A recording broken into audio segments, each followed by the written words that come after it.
Madam నేను రఘునందన్ని. చెప్పు Raghunandan. Madam మీ అమ్మాయి గాయత్రి గారి డీటెయిల్స్ కొన్ని తెలిసాయి మేడం.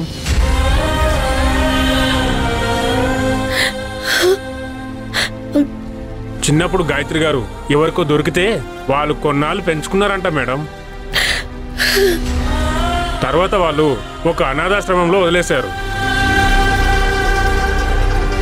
అలా గాయత్రి మేడం ఆ అనాథాశ్రమం నుంచి ఇక్కడే హైదరాబాద్లో ఒక స్కూల్లో చదివినట్టు మాకు ఇన్ఫర్మేషన్ ఉంది మేడం. మాకెందుకో బలంగా ఈ డీటెయిల్స్ గాయత్రి మేడం గారివే అనిపిస్తుంది.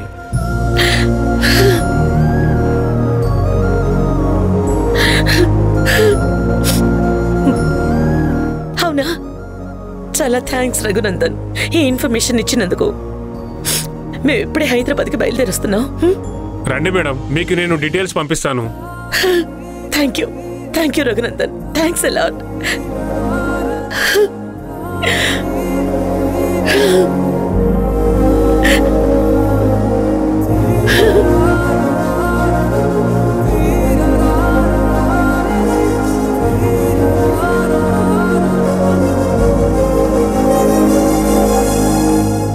ఏంటి దేవకి, ఏమైంది? ఎవరు ఫోను? రఘునందన్ అండి. మన అమ్మాయికి సంబంధించిన డీటెయిల్స్ దొరికాయి.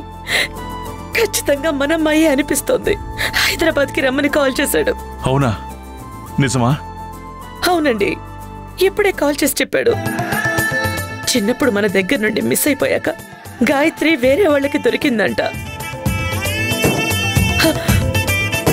వాళ్ళ దగ్గరే కొన్నాళ్ళు పెరిగిందంట. ఆ తర్వాత వాళ్ళు మన గాయత్రిని ఒక అనాథాశ్రమంలో వదిలేశారట. అలా గాయత్రి ఆ అనాథాశ్రమం నుంచి వెళ్తూ హైదరాబాద్లో ఒక స్కూల్లో చదివినట్టు మాకు ఇన్ఫర్మేషన్ ఉంది మేడం. మాకెందుకో బలంగా ఇవి గాయత్రి డీటెయిల్స్ అనిపిస్తున్నాయి మేడం అని రఘునందన్ చెప్పాడండి. అంతా దేవుడి దయ్యా. ఇప్పుడే హైదరాబాద్ వెళ్దాం. అలాగేనండి. గాయత్రి దొరికేసినట్టే అండి. రావడానికి కొంచెం ఆలస్యమైంది. Sorry father. వాళ్ళ ఇంటికి ఇంకా ఎంత దూరం ఫాదర్? ఇక్కడే దగ్గరలోనే అమ్మా, అరగంటే ప్రయాణం.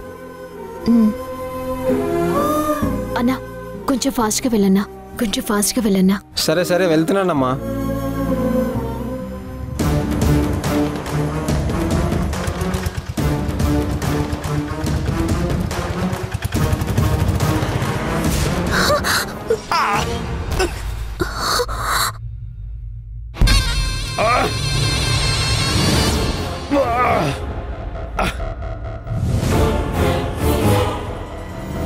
లే అన్నా, లే లే లే లే లే లే లే. అమ్మా రాధ, నువ్వు ఉండం.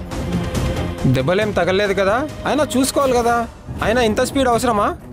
జాగ్రత్తగా వెళ్ళు, లేకుంటే ప్రాణాలు పోతాయి. వెళ్ళు. ఏంట్రా ఎక్స్ట్రా చేస్తున్నావు? ఏం మాట్లాడుతున్నావు? నిన్ను ఇక్కడే పీక తెంపి పాతేసిన అడిగేవాడున్నాడు. బాబు, ఎవరికి ఏం కాలేదు కదా బాబు, వదిలేయండి బాబు. తన తరఫున నేను సారీ చెప్తున్నా. వదిలేయన్నా ప్లీజ్ అన్నా. మాకు చాలా అర్జెంట్ పనుంది, వెళ్ళాలి. ప్లీజ్ గొడవలొద్దు, వదిలేయండి బాబు. తప్పైపోయింది, వదిలేయన్నా.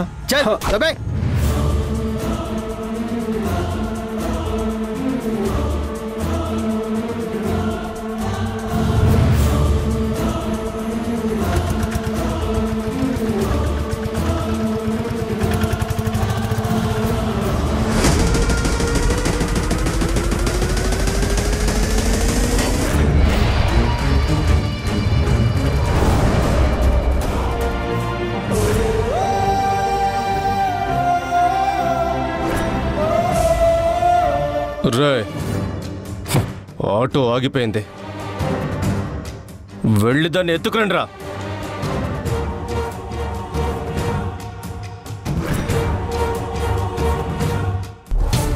ఏమైంది బాబు? అదే సార్ చూస్తున్నా, స్టార్ట్ అవ్వట్లేదు.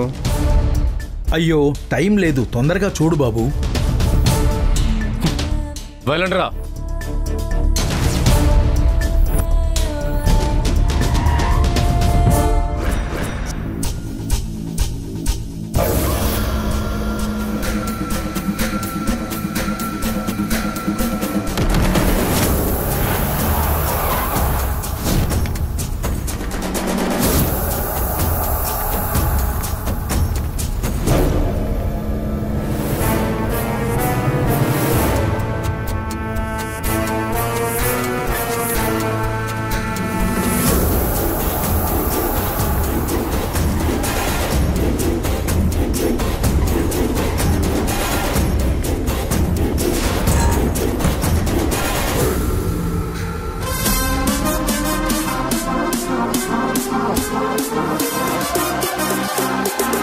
రేయ్ రండ్రా ఇక్కడి నుంచి వెళ్ళిపోదాం.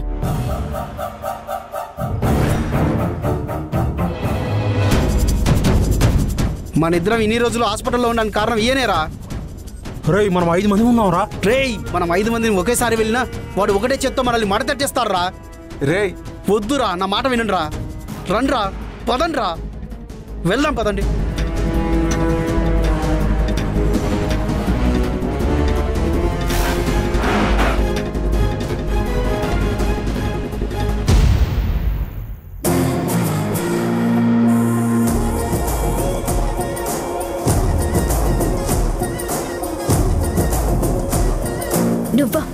నువ్వేంటి ఇక్కడ?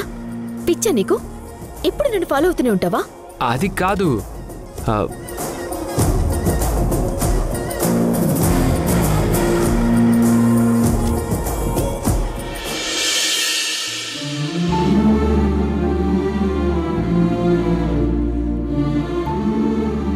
మేడం మీరందరూ ఇక్కడేంటి మేడం? ఏంట్రా మళ్ళీ వెనక్కి వస్తున్నారు? దాన్ని తీసుకురామని చెప్పాను కదా. అన్నా మొన్న రాధని సేవ్ చేసింది ఎవడో కాదన్నా, వాడే అన్నా.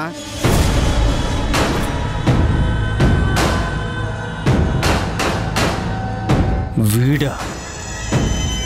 అన్నా అంతేకాదన్నా, అక్కడ చాలా మంది ఉన్నారన్నా. ఇది రైట్ టైం కూడా కాదనిపిస్తోందన్నా. నా మాట వినన్నా. చూస్తే అక్కడ చాలా మంది పెద్దవాళ్ళలా ఉన్నారన్నా. తేడా వస్తే చాలా గట్టిగా ఇరుక్కుంటామన్నా. పైగా అసలు వాడు మామూలోడు కూడా కాదన్నా. ఆ రోజు మమ్మల్ని ఒక రేంజ్లో ఆడుకున్నాడన్నా. అసలు ఎవడ్రా వాడు? వాళ్ళంతా ఎవరు? పిచ్చి పిచ్చి పిచ్చి లేస్తుంది నాకు నా పరిస్థితి చూస్తుంటే. ఒక గుడ్ న్యూస్తో ఇక్కడికి వచ్చాం రాధా. నా కూతురు డీటెయిల్స్ ఇక్కడ దగ్గరలోనే దొరికాయన్నారు. సో తన కోసం ఇక్కడికి వచ్చాం. సడన్ గా నిన్ను చూసి ఆగాం. అవునా మేడం? అయితే ఉండండి మేడం, ఒకే ఒక్క నిమిషం, నేను మీతో పాటు వస్తాను. మా ఆటో ఇక్కడ ఆగిపోవటం వల్ల చాలా మంచి పని అయింది. ఫాదర్, నాకు అర్జెంట్ పని పడింది, మీరు వెళ్ళగలరా? నేను వెళ్ళాలి, ఏమనుకోకండి. అయ్యో పర్లేదమ్మా, నువ్వు వెళ్ళి ఆ పని చూసుకో. నేను వేరే ఆటో తీసుకుని వెళ్తాను. Thank you father. మంచిదమ్మా. అలాగే వెళ్దామా మేడం?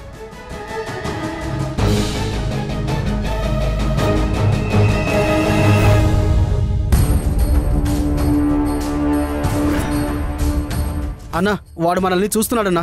అన్నా వాడు గుర్తుపడితే అనవసరంగా పెద్ద ప్రాబ్లం అవుతుందన్నా. పదన్నా.